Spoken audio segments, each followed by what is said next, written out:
Welcome to Saturday's Warrior. I'm Trevor, and on this channel we talk all things BYU and Big 12, but we also do a lot on conference realignment.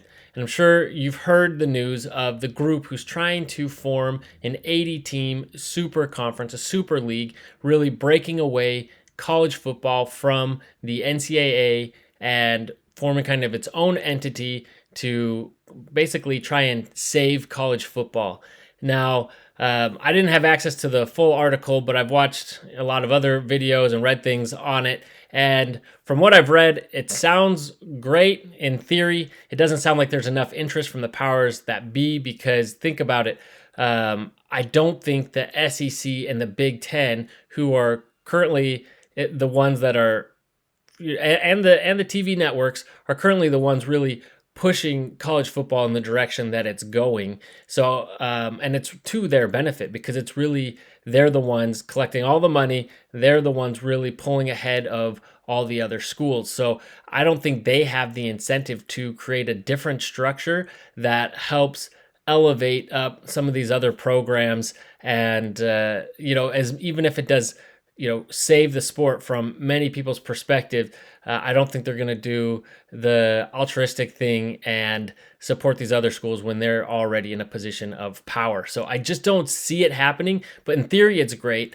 But to me, it doesn't really seem like a super league. It really feels more like going back to the way football used to be, with having what they said would be 70. So the 70 teams that are in Power 5, that's including SMU, who's coming up, and it's including both Washington State and Oregon State, who are the remainders of the pack. So that's 70. And of those schools, they would split into 7 divisions of 10, which again, it sounds like going a lot back to these smaller, more regional divisions, the way that that college football used to be. And so we thought, well, let's see how these divisions would look and break them up, and how if this league were to form, how we would break those up, and then obviously look at the remaining 10 spots of the G5 schools, that who would get into those at least initially, because as we know, there would be a level of relegation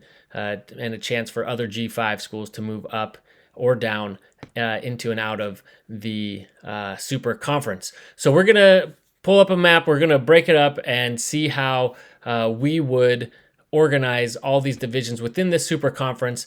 But before we do, if you haven't already, please like the video, but more importantly, subscribe. We are approaching the major milestone of 1,000 subscribers, which is a huge milestone for all YouTubers. So if you haven't subscribed, please do. It's a huge help, really boost the channel, and we really do appreciate that. All right, so now let's get into it. All right, here is the complete map of the 70 Power 5 schools, including Washington State and Oregon State, as well as SMU.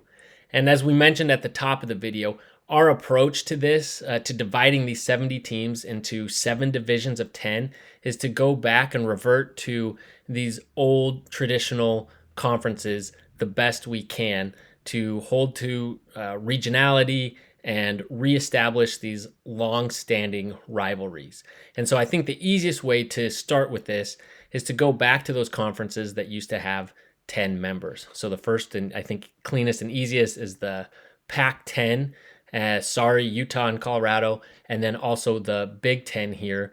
Penn State and some of the other newbies there. But the Big Ten especially has been together, these 10, for well over 100 years. So some people might like Notre Dame in the Big Ten, but they've had their chance. They haven't gotten in, and these rivalries will hold there. So after that, I think we can go down to the SEC.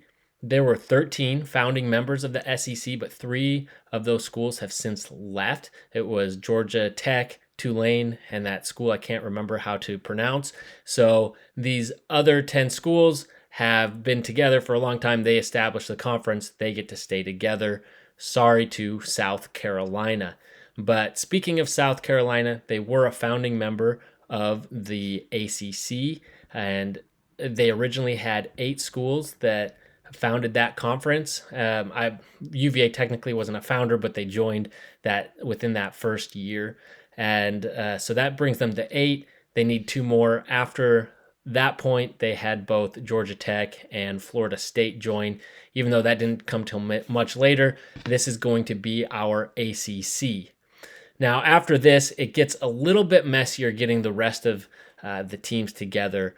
I propose that we put the Big 8 back together, which is great because there were a lot of these teams that have since been displaced from their newer conferences. So we bring them all back and reestablish these, Colorado, Nebraska rivalries, the border war with Kansas, Missouri, even Bedlam is back together already.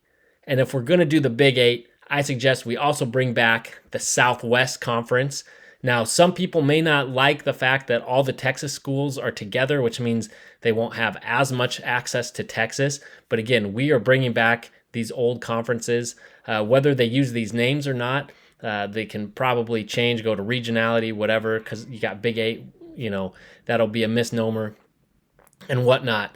But whatever they decide to do, I think these are the groupings.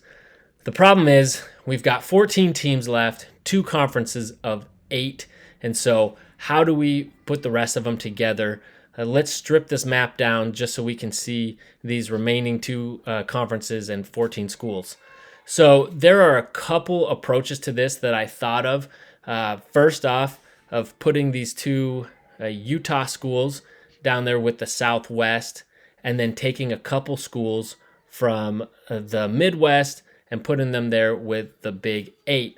I don't think that Notre Dame is going to want to go to the Big 8. They've traditionally been more in the Northeast. That's where more rivalries are with them, and I think they have enough clout to avoid that. Plus, we have Cincy and Louisville that are a good rivalry and still in relatively close proximity to the Big 8. In fact, I don't think they're really any further off than like Colorado. So that would mean that you got those 2, and the rest of these schools would then form the Big East. Now, I know that the Big East still exists, so you clearly wouldn't be able to use that name, but just for the purpose of this video, we're going to go with Big East there. But I think I prefer a different approach to this. So I would actually take the Utah schools and stick them with the Big 8. And then for the Southwest Conference, I would actually grab those other 2 schools from Florida that are down there all by themselves and bring them over into the Southwest Conference. Now, for those people that are upset about all the Texas schools being together, now they're really not going to like this because now they have all of Texas as well as 2 of the 4 schools from Florida. But what it does is give us this really clean Northeast contingency of schools that we're calling the Big East here. And so this is how I would break them up. So let's take a look at all 7 together, and this is what it would look like. I think this is much more, even though there's some overlap, especially out east where there's so many schools, this is so much of a cleaner divide of these conferences than what we're currently seeing from coast to coast. But the map isn't complete because we'd still have the 10 group of 5 schools that would get to compete in this super league. And so what I did is I went over from 2019 to 23, so the last 5 seasons, the percentage of weeks that the group of 5 schools have been ranked in the top 25, and put it in order. And I left on here some of the other schools that were group of 5 that have recently moved up to the P5, just as a point of reference. But what I did then is take the top 10 percentages, and those schools were in. Now you see at 59, you have a tie between Marshall and James Madison, but Marshall has the tiebreaker with a higher average ranking. The 10 schools, as you can see here in green, would be Coastal, Louisiana, Tulane, Boise State, Liberty, Memphis, San Diego State, UTSA, App State, and Marshall.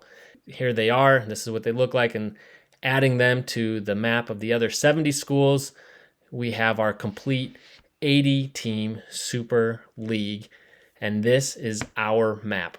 All right, so that is our version of how the 80-team Super League would look in all of its divisions. Of course, that is a big if we ever actually get around to seeing a Super League like that. I do find it unlikely, but I love the concept. I love that people are trying to make this happen, and I wish them the best of luck at trying to save our sport.